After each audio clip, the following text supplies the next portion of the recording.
atau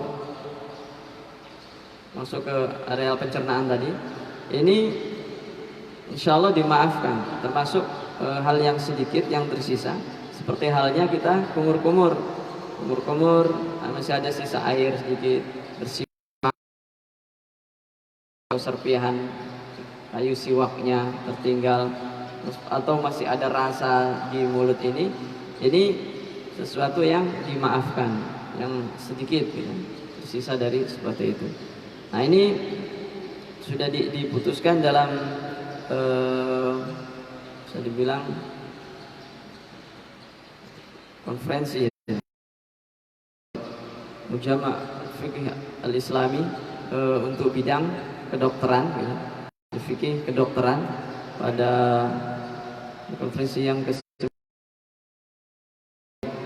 Kemudian juga menjadi ketetapan dari Mujama' Al-Fiqh Al-Islami juga. Subhanallah, alhamdulillah alladhi 'allamana. يعني كنت أعرف الكثير من الناس عندهم ضيق في التنفس وعندها هذه أزمات التنفس. أتمنى الصوم لكن لا أستطيع، لابد أن أستخدم هذا دائما، وهو كان يفطر بسبب هذا، بسبب الفتاوى التي لم لا أساس علمي. والبعض كان يقحم نفسه في الصوم ويخاف أن يستخدم هذه، ولكنه لا يريد أن يفسد الصوم، فيلاقي مشقة شديدة، يعني لا يستطيع التنفس ويخاف أن يستخدم هذه يفسد الصوم. نقول له الحمد لله، ديننا يسر، الحمد لله الذي علمنا، لا صوم عادي، ما في أي مشكلة، هذا لا يفسد الصوم إن شاء الله بإذن الله. الحمد لله الذي علمنا الله. Subhanallah yang telah mengajarkan kita berbagai macam ilmu pengetahuan termasuk dalam masalah ini. Mungkin banyak sebelumnya orang yang punya penyakit pernapasan yang akhirnya puasa karena dianggap ini membatalkan. Atau ada lagi orang yang karena tadi menganggap membatalkan, akhirnya dia tidak mau menggunakan obat pertahankan. Jadi tambah sulit puasa nih. Ya, puasa lapar, haus, tambah nafasnya juga. Makanya dengan adanya pembahasan ilmiah dari sisi medis maupun yang lainnya secara fikih, dalam koridor fikih tadi dapatkanlah hasil ini sehingga alhamdulillah agama kita menjadi mudah tadi. أيضا وعليه لا يفسد الصيام استعمال الفرشاة والمعجون في نهار رمضان. حشو السن، من كان سنه يريد حشو فذهب إلى دكتور أسنان، ممكن في نهار رمضان ممكن يذهب لطبيب الأسنان ويحشو السن. طيب قال هو سيحتاج إلى حقنة بنج مخدر، لا بأس، نحن قلنا أن الحقن غير المغذية هذه لا تفطر، لأن هناك بعض الناس عنده آلام شديدة في الأسنان ولا بد أن يذهب لطبيب، وآلام إنها في الرأس، نقول له حشو السن في الصيام يجوز حتى مع أخذ حقنة البنج المخدر، لأن هذا ليس مغذي ولا شيء منهم يدخل المعدة، أهم شيء أن لا شيء يدخل المعدة، فهذا لا بأس فيه والله أعلم. لا، الحشو عندما يحفر السن ويضع مادة تملأ هذا الفراغ. Demikian juga tidak merusak saum seseorang bagi yang di saat puasa menggunakan sikat gigi dan pasta giginya. Demikian juga yang berobat karena sakit gigi, hasusin, jadi dia yang bor gigi sampai pun itu harus dibutuhkan suntikan apa tadi untuk bius ya, untuk biusnya itu tidak apa-apa karena memang tidak masuk ke dalam lambung kita atau halq. هؤلاء لابد أن يأخذوا أقراص تسمى أقراص تحت اللسان، توضع تحت اللسان. هذه لا تبتلع، هي تمتص تحت اللسان. ولو لم يأخذ هذه الأقراص قد يتعرض إلى نوبات قلبية مفاجئة، القلب يقف فجأة. طيب هذا ماذا يفعل؟ هو يريد أن يصوم.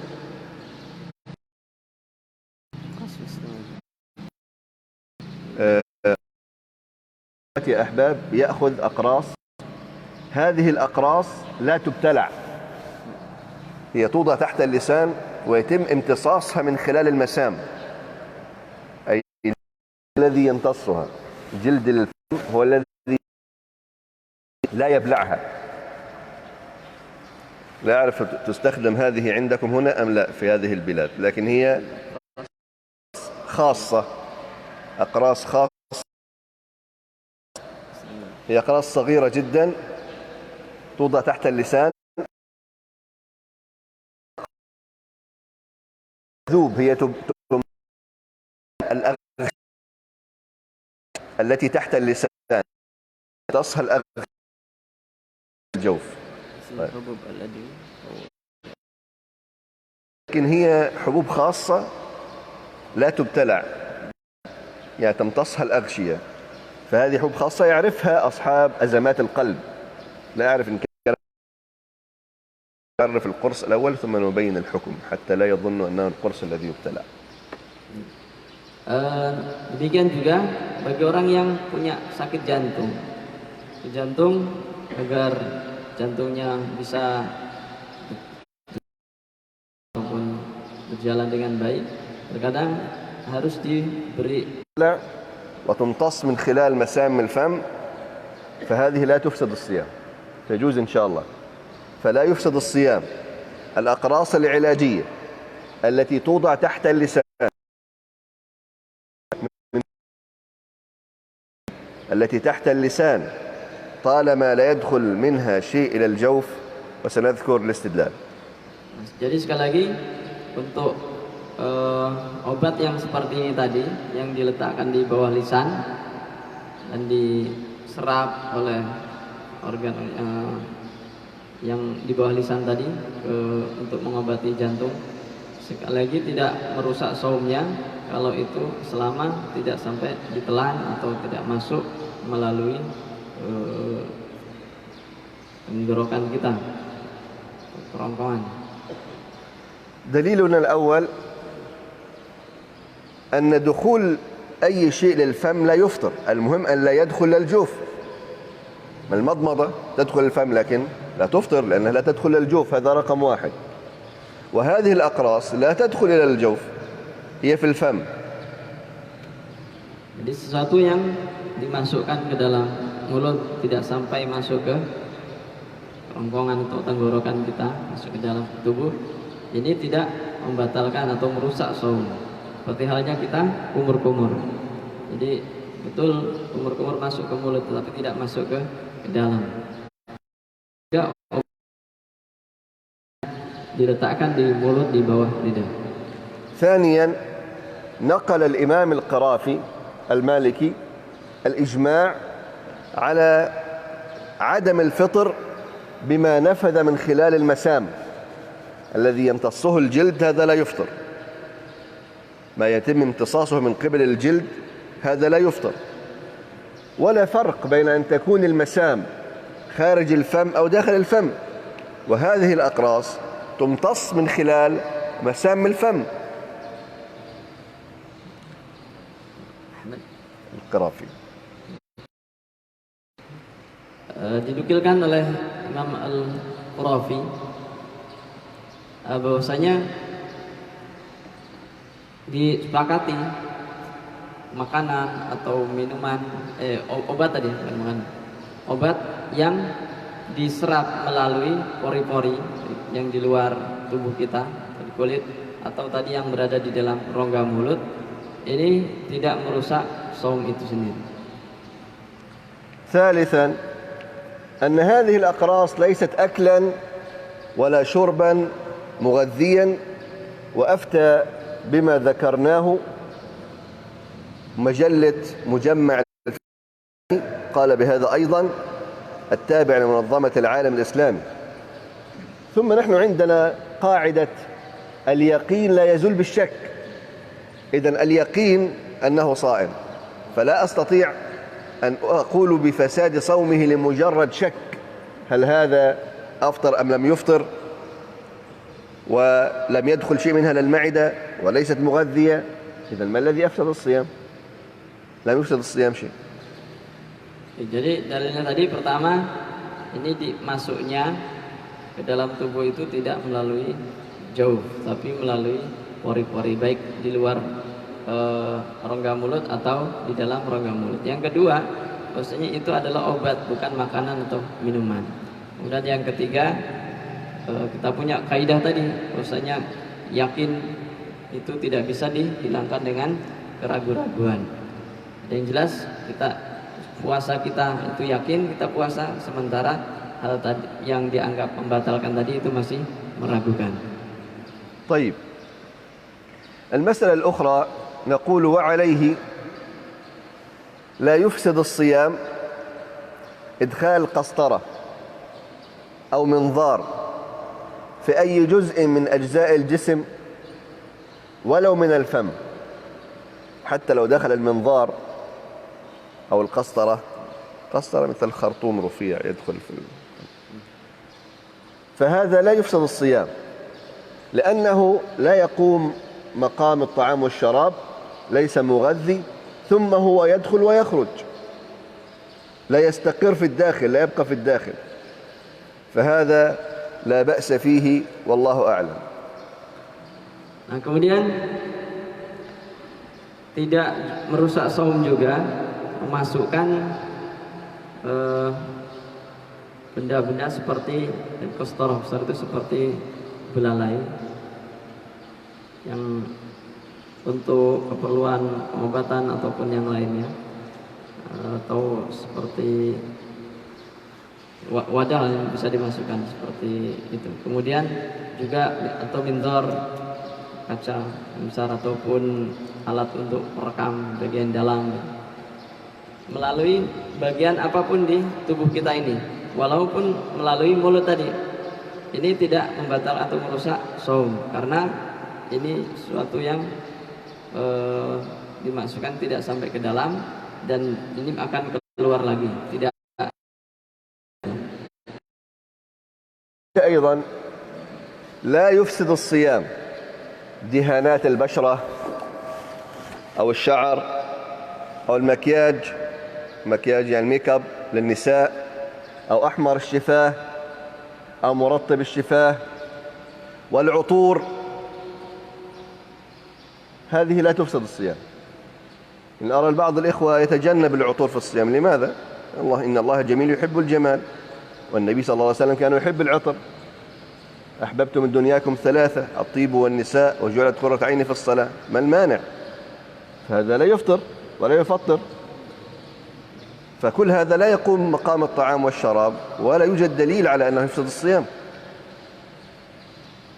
Demikian juga tidak merusak puasa seseorang kalau dia menggunakan minyak, baik untuk kulit ataupun untuk rambut.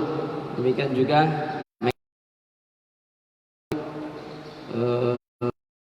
lipstik bagi wanita, atau yang bisa untuk membuat bibirnya indah bagus. Juga minyak wangi, wangian. Dan sebagian orang menganggap pakai minyak wangi membatalkan, jadi selama puasa menjauhi, tidak menggunakan minyak wangi. Ini innallaha jamil, sesungguhnya Allah itu indah, senang kepada yang indah. Dan Nabi SAW sendiri menyukai 3 hal, yaitu minyak wangi dan salat. المسألة الأخرى بعد أن انتهينا من النوع الأول وهو مسائل الطعام والشراب والمغذيات وما في حكمها، نتناول الآن المفسد الثاني. من مفسدات الصيام وهو الجماع وما في حكمه. الجماع وما في حكمه. إذن ستناول كل المسائل كما تناولنا كل المسائل التي تتناول الطعام والشراب والمغذيات وما في حكمها وما ليس في حكمها. الآن نتناول المفسد الثاني من مفسدات الصيام وهو الجماع وما في حكمه وما ليس في حكمه نتناوله إن شاء الله. Nah, tadi yang kita bicarakan tentang hal yang dapat merusak puasa yang berkaitan dengan makanan atau minuman. Sekarang kita masuk kepada hal yang dapat merusak saum yang kedua, orang yang berjima di siang hari Ramadan. يا أحباب نذكر، احنا لعلنا ذكرنا هذا سابقا لكن نذكر نقول يفسد الصوم الجماع في نهار رمضان وعليه القضاء والكفارة على الترتيب، عتق رقبة أو صيام شهرين متتابعين أو إطعام 60 مسكين. هذا ذكرنا وذكرنا دليل. هذا الحكم يسري حتى على من كان جماعه في الدبر. البعض يحاول أن يتفلت من الحكم يقول لا على جماع دبر نفس الحكم وسنذكر الدليل. Sekedar mengingatkan karena kemarin kita sudah bahas terkait dengan ini. Saum kita itu bisa rusak dengan ketika akan jima di siang hari bulan Ramadan. Nah, bagi yang berjima di siang hari Ramadan, ya wajib untuk membayar qada dan membayar kafarah secara berurutan, mulai dari memerdekakan budak atau saum 2 bulan berturut-turut atau memberi makan 60 fakir miskin. Nah, walaupun itu jimaknya bukan di farj tapi di dubur misalnya. Jadi sebagian orang kalau yang dilarang kan yang di farj. Jadi antara farj dengan dubur sama saja, tetap merusak saum. الدليل الأول لأنه وطئ يعتبر جماعه أيضا فيفسد الصيام ويوجب الكفارة وذكر النووي هذا. ثانيا لأنه يوجب الحد، يوجب حد الزنا كالجماع، فلو ثبت الزنا من الفرج على أحد حده حد الزنا، إذن هو يوجب الحد كالجماع، فكذلك هو يفسد الصوم ويوجب الكفارة وذكره النووي أيضا في المجموع وغيره. ثالثا لأنه محل يشتهى، إذن شهوة، وفي الحديث يدع شهوته وطعامه وشرابه، فهو محل مشتهى، إذن يدخل في الشهوة فيجب فيه الكفارة كالوطء في القبل تماما لا يختلف. وذكر هذا الزيلعي في تبيين الحقائق وغيره. وهذا الكلام كلام الأئمة الأربعة مالك وأبو حنيفة والشافعي وأحمد لم يختلفوا في هذا. Nah, dalilnya bahwasanya tadi jima itu sendiri merusak saum, demikian juga walaupun itu jima di dubur. Pertama, bahwasanya walaupun itu jima di dubur itu tetap masuk dalam kategori jima wal wata'. Nah, kemudian yang kedua juga disebutkan oleh Imam An-Nawawi bagi orang yang melakukan itu wajib, kalau ini yang bukan suami istri, ini juga wajib dihukum had gitu, walaupun masuk dalam dosa besar. Kemudian wajib juga membayar kifarat sebagaimana disebutkan oleh Imam Nawawi juga dalam kitab Al-Majmu'.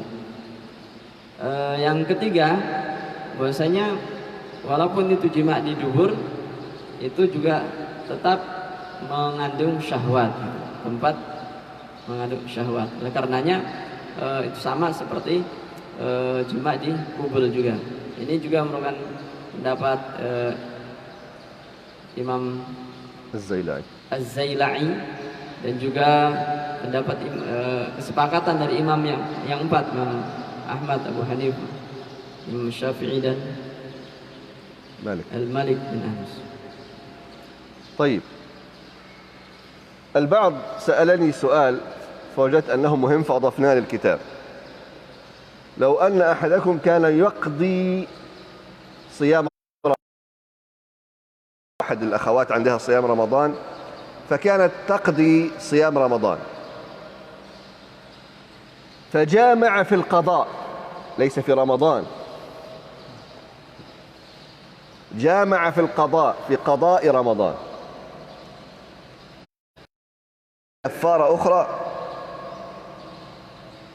فتعجبت أنه سأل البعض فأفتاه بأنه عليه كفارة أخرى لأن البديل مثل المبدل عنه، كلام غريب يعني لا أعرف هذا من أين جاء. وقضاء رمضان كرمضان يا أحباب هذا كلام لا يصح، هذا كلام لا يصح يا أحباب. يفسد صيام من جامع في قضاء رمضان، هذا لا خلاف عليه، صيامه فسد في قضاء رمضان وعليه إعادة القضاء، عليه أن يعيد القضاء فقط وليس عليه قضاء القضاء. لم نسمع في الفقه ما يسمى قضاء القضاء، لا أعرف من أين تأتي هذه الفتاوى العجيبة وسنذكر الدليل. Berikutnya ada permasalahan yang mungkin ada yang bertanya, bagaimana kalau jimaknya itu terjadi pada saat dia membayar qada Ramadan, bukan di bulan Ramadan tapi bayar qada utang puasa Ramadan.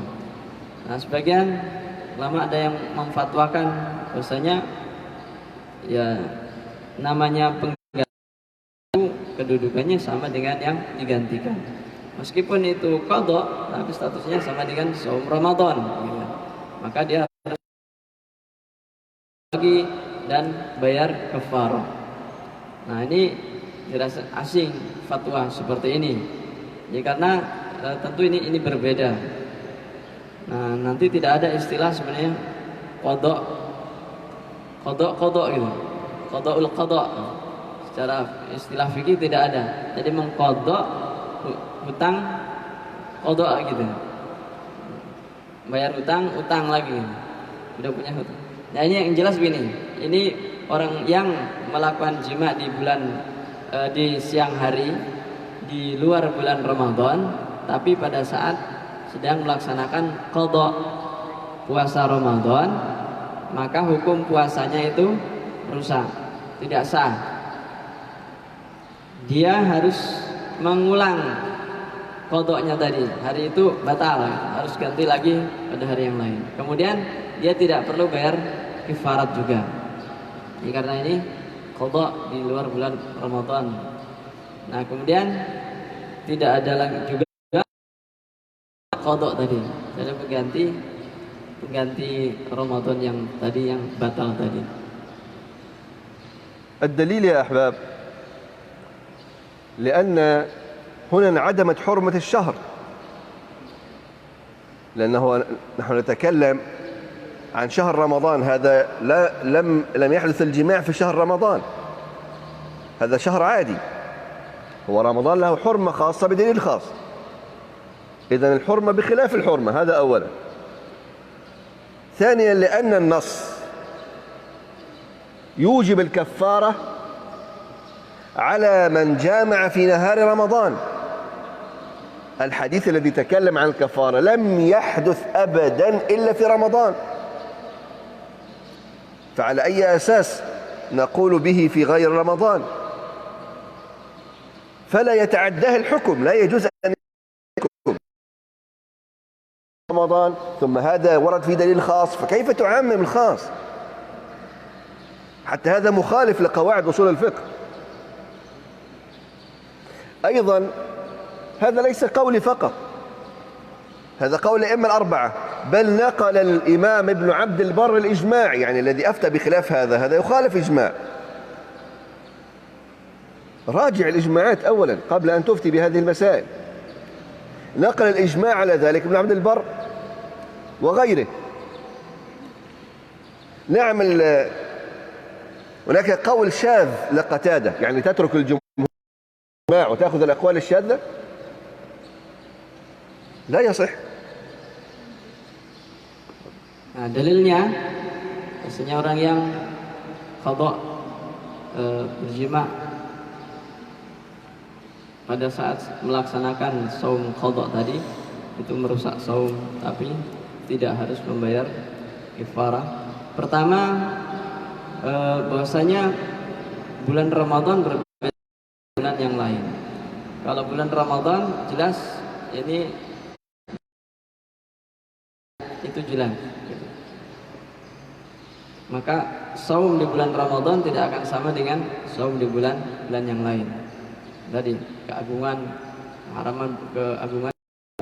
Ramadan itu sendiri. Yang kedua, nasnya, dalilnya tadi yang ada itu mengharuskan atau mewajibkan untuk bayar kifarat bagi orang yang berjima di siang hari bulan Ramadan, tidak pada bulan yang lain. Jadi jelas dalilnya hanya pada bulan Ramadan. Yang dalil yang kedua, atau alasan yang kedua.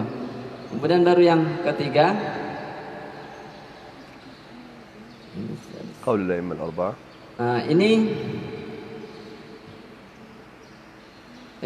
dua aja. Nah, nanti ketiga. Nah, ini bukan hanya pendapat beliau, tapi ini juga pendapat Imam mazhab yang 4 ya.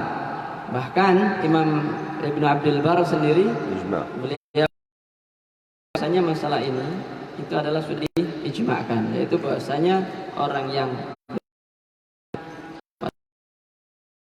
Ramadan secara sengaja itu tidak perlu bayar kifarat, kecuali Imam Qatadah dia menyendiri atau berbeda pendapatnya dengan pendapat mayoritas ulama. طيب المسألة الأخرى يفسد أو يفسد صوم من استمنى الاستمناء عامدا، من استمنى أو أنزل المني بسبب مباشرة، والمباشرة يعني الملامسة، سواء ملامسته لزوجته أو لفرجه. المباشرة يعني من البشرة، هذا يسمى بشرة، لا يسمى جلد، هذا مصطلح علمي، لكن المصطلح الصحيح بشرة لأنها من المباشرة. أو أنزل المني بسبب مباشرة أدت إلى الإنزال كالمداعبة أو التقبيل ونحو ذلك. لماذا؟ لأن منيه نزل بسبب مباشرة المرأة أو الفرج، فأصبح حكمه حكم المستمني. طيب هذا ماذا عليه؟ عليه القضاء والتوبة، لأنه كالمتعمد للفطر في رمضان، لكن ليس عليه كفارة، ليس عليه كفارة. انتبهوا جيدا، هو لم يحدث جماع، هو نزل مني لكن لم يحدث جماع. أعيد، يفسد صوم من استمنى عامدا أو أنزل المني بسبب مباشرة تؤدي للإنزال كالمداعبة أو التقبيل ونحو ذلك، لأن المني نزل بسبب مباشرة سواء للمرأة أو للفرج، وعليه القضاء والتوبة لأن حكمه حكم المتعمد، فيجب عليه أن يتوب أولا، لكن ليس عليه كفارة، والله أعلم، وسنذكر الدليل. Kemudian dapat juga yang puasa seseorang apabila menyengaja untuk mengeluarkan atau dia keluar ini disebabkan karena Tuhan dengan istrinya yang menyebabkan itu dia keluar mani tadi.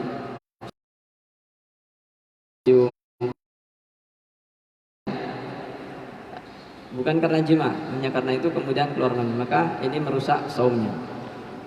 Sebab keluarnya mani dia itu disebabkan karena sentuhannya dengan wanita atau karena menyentuh. Maka jika ini terjadi, apa yang harus dilakukan? Bagaimana hukumnya?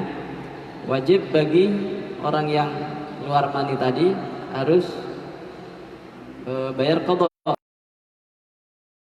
kemudian taubat, karena hukumnya seperti orang yang menyengaja untuk berbuka puasa gitu, di siang hari bulan Ramadan, tapi tidak bayar kifarat.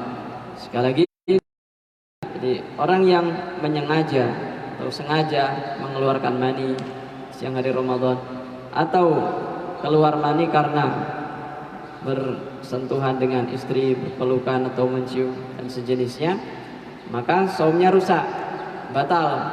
Dia wajib untuk bayar qadha dan bertobat kepada Allah Subhanahu wa taala, serta tidak perlu membayar karena hukumnya seperti orang yang menyengaja untuk berbuka puasa di siang Ramadan. دليلنا في ذلك حديث عنه عن النبي صلى الله عليه وسلم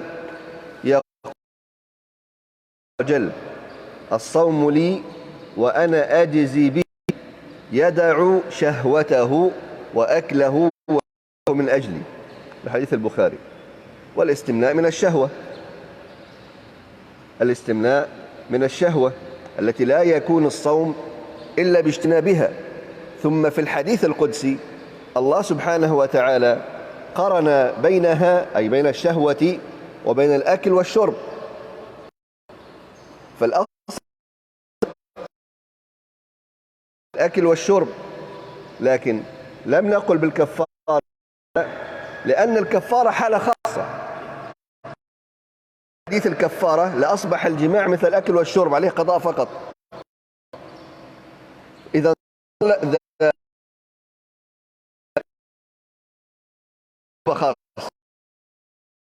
إذا ما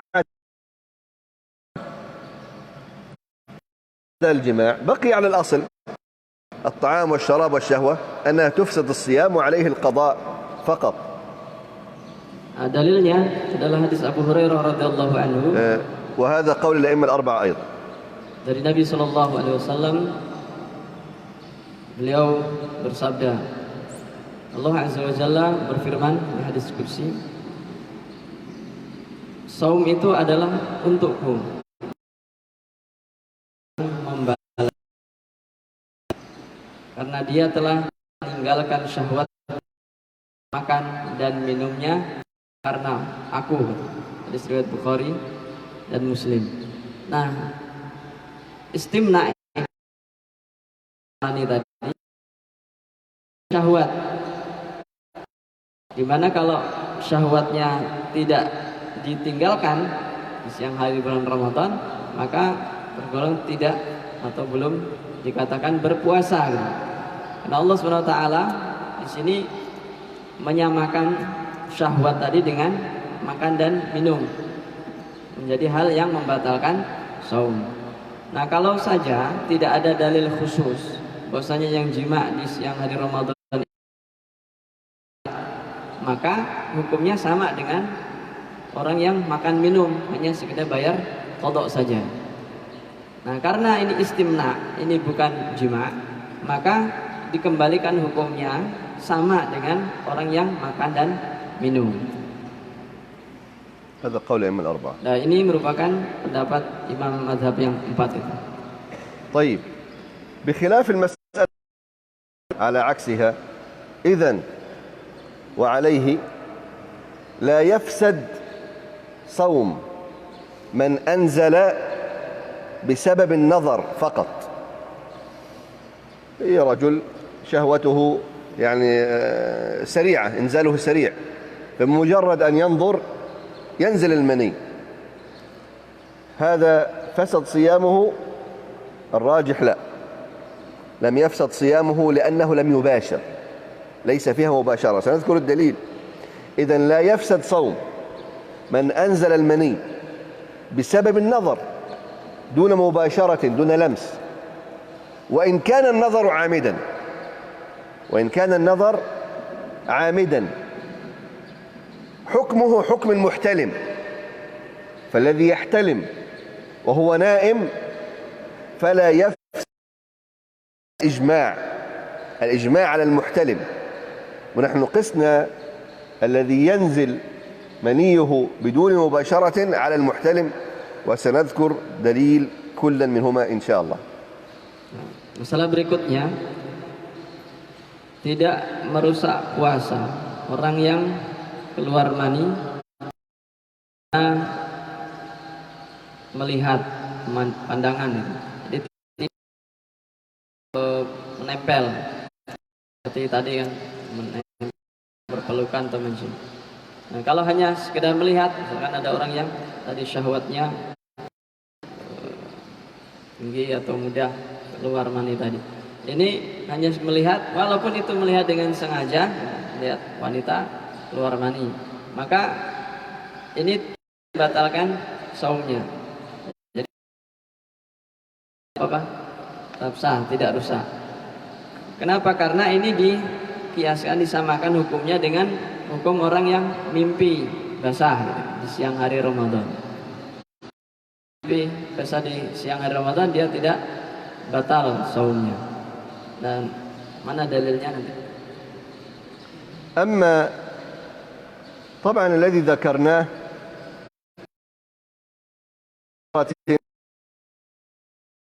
ذهب المالكية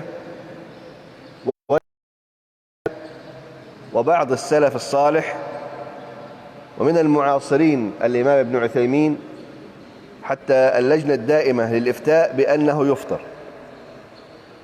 بأنه يفطر كالمستمني عمدا. هذا ما بالأمانة في النقل، لكن نحن نرجح خلاف هذا.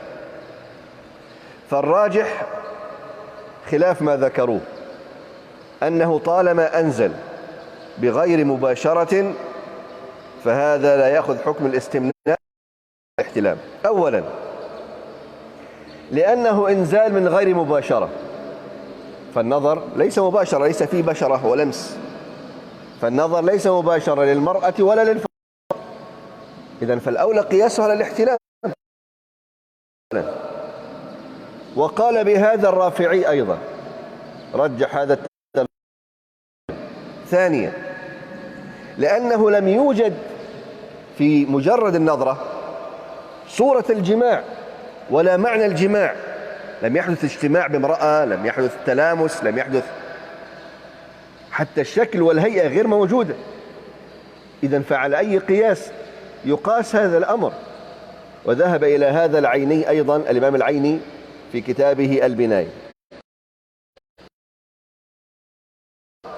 هو قول الحنفية والشافعية، ووجدت من السلف من قال بهذا كالإمام أبي الشعثاء جابر بن زيد التابعي، والإمام سفيان الثوري، وأبو حنيفة كذلك، وأبو يوسف وأبو ثور في هذا.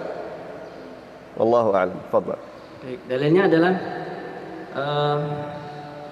pertama, untuk masalah ini dari mazhab Malikiyah dan sebagian ulama salaf.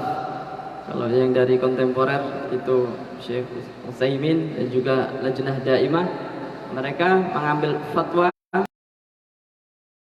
batalnya saum orang yang istimna tadi, atau yang keluar mani dengan melihat, bukan dengan menempel atau memegang. Nah, tapi beliau mentarjih pendapat selain pendapat mereka. Jadi punya pendapat yang berbeda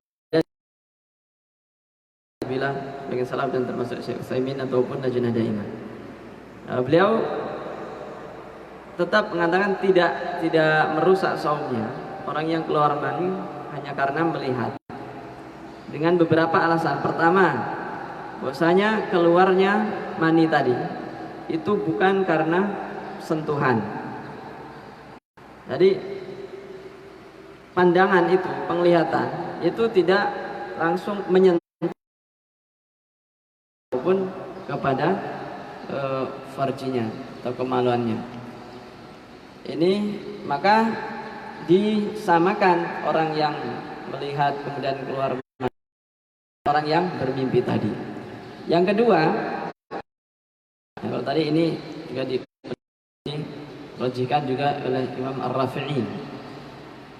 Dalil yang kedua atau alasan yang kedua, bahwasanya dalam pandangan itu, jadi orang yang hanya melihat kemudian keluar mani, ini tidak ada bentuk jimaknya, baik secara gambaran ataupun secara bayangan gitu, ataupun secara wujud gitu. Ini sekedar melihat gitu, kemudian keluar mani. Maka begitu saat kalaupun dia keluar, menurut beliau itu tidak membatalkan atau merusak saumnya tadi. Berbeda dengan yang nah ini juga merupakan bukan hanya pendapat beliau, tapi juga dirujukan juga oleh imam atau ulama ini Al-Aini dalam kitabnya Al-Binayah. Kemudian juga merupakan pendapat dari mazhab Hanafiyah, Syafi'iyah, dan sebagian ulama salaf seperti Abi Sya'tha, Jabir bin Zaid At-Tabi'i, juga Sufyan Ats-Tsauri, dan juga Abu Hanifah serta Abu Yusuf dan Abu Thawr. أما عن حكم الاحتلام فهذا لحديث عائشة رضي الله عنها عن النبي صلى الله عليه وسلم قال: رفع القلم عن ثلاثة، عن النائم حتى فمرفوع عنه القلم أي مغفور له، وعن الصغير حتى يحتلم، وعن المجنون حتى يعقل. وهذا الحديث صحيح ولا خلاف عليه والله أعلم، بل انعقد الإجماع على عدم فساد صوم المحتلم. ونقل الإجماع الإمام الماوردي وابن حزم وابن عبد البر وابن رشد والنووي وابن تيمية وابن حجر. فمسألة الاحتلام هذه مجمع على أنها لا تفسد الصوم، الله أعلم. Nah, terkait kalau mimpi basah itu, ini jelas memang ada dalam hadis Aisyah radhiyallahu anha dari Nabi sallallahu alaihi wasallam. Beliau bersabda, tidak diangkat pena, itu tidak dicatat sebagai dosa ataupun pahala bagi 3 orang. Pertama, orang yang tidur sampai dia terbangun. Orang yang mimpi basah, dia tidur. Jadi apa yang dilakukannya tadi, walaupun mimpi basah tadi tidak batal, tidak merusak saumnya. Kemudian yang kecil sampai dia balik. Kemudian orang yang gila sampai dia sadar kembali. Nah, tentu hadis ini jelas perawinya, dan bahkan ini sudah menjadi ijma' tentang tidak batalnya tidak atau sahnya puasa seorang yang mimpi basah tadi. Ini diceritakan tentang bahwasanya ini merupakan ijma' oleh berbagai ulama, di antara Imam Al-Marwardi, kemudian Ibnu Hazm, Ibnu Abdul Bar, Ibnu Rushd, Ibnu Taimiyah, Imam An-Nawawi, Ibnu Hajar, mungkin ada ulama yang lain. يعني الحمد لله الذي علمنا. يعني وأختم بقصة. يعني كنا ونحن شباب في المدرسة في آخر المراحل الإعدادية أو الثانوية. الثانوية يعني عالية عندكم، تسموها العالية عندكم. فكنا نجتمع، نقوم بعمل مجموعات للتعاون على البر والتقوى، ونقرأ قرآن سويا وأذكار سويا وطلب العلم الشرعي، حتى نعين بعض يعني على طلب العلم الشرعي، نصوم سويا. فكنا نحدد أن نصوم صيام النوافل. طبعا في هذه المرحلة الشباب في بداية عهد المراهقة، فيكثر الاحتلام، فكنا نتفق على الصوم، فيأتي الزملاء لم يصوموا: لماذا لم تصوم؟ احتلمت.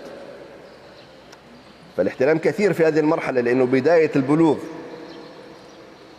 فأنا سألت الأستاذ فقال لي الاحتلام كالاستمناء يفسد الصوم.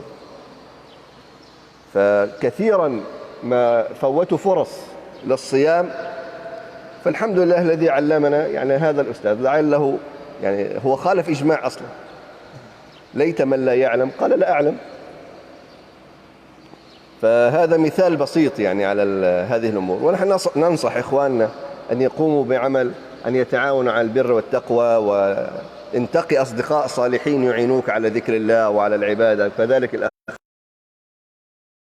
قال النبي صلى الله عليه وسلم: المرء على دين خليله فلينظر أحدكم من يخالل، وأنتم في مجمع علمي فانتقي الصالحين واصرف عنك الطالحين الفاسدين حتى لا يكونوا عون لشيطانك عليك.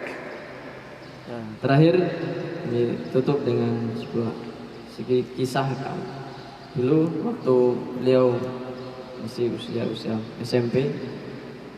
Ini kan masa-masa puber. Nah, coba di usia-usia ini karena mungkin mulai dewasa, mulai banyak yang mulai orang yang suka mimpi basah. Pola untuk saling bahu-membahu kan, untuk ta'awan 'alal birri wat taqwa tadi. Untuk janjian puasa bareng, untuk baca Quran, baca zikir dan lain sebagainya. Puasa enggak, Rin? Enggak. Kenapa? Saya habis mimpi basah. Nah, kemudian kenapa? Karena ini membatalkan. Bertanyalah kepada seorang ustaz, gimana hukumnya orang yang batal, rusak saumnya karena sama dengan istimna, menyengaja mengeluarkan mani tadi. Terus pelajari dan belajar.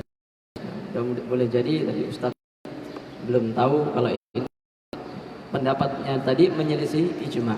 Tapi ini oleh karenanya mengajak membawa pada para ikhwan mungkin yang masih muda-muda di sini bisa buat kelompok-kelompok seperti orang-orang soleh yang baik, yang bertakwa, untuk saling mengingatkan.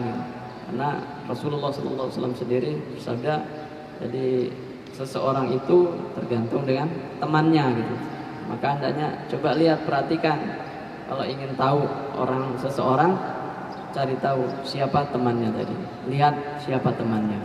Nah, karenanya mudah-mudahan kita bisa mendapatkan teman-teman yang baik, yang soleh, dan dijauhkan dari teman-teman yang toleh ataupun yang tidak baik. تقبل الله منا ومنكم. أسأل الله أن يجعلنا وإياكم من الذين يستمعون القول فيتبعون أحسنه. والسلام عليكم ورحمة الله وبركاته.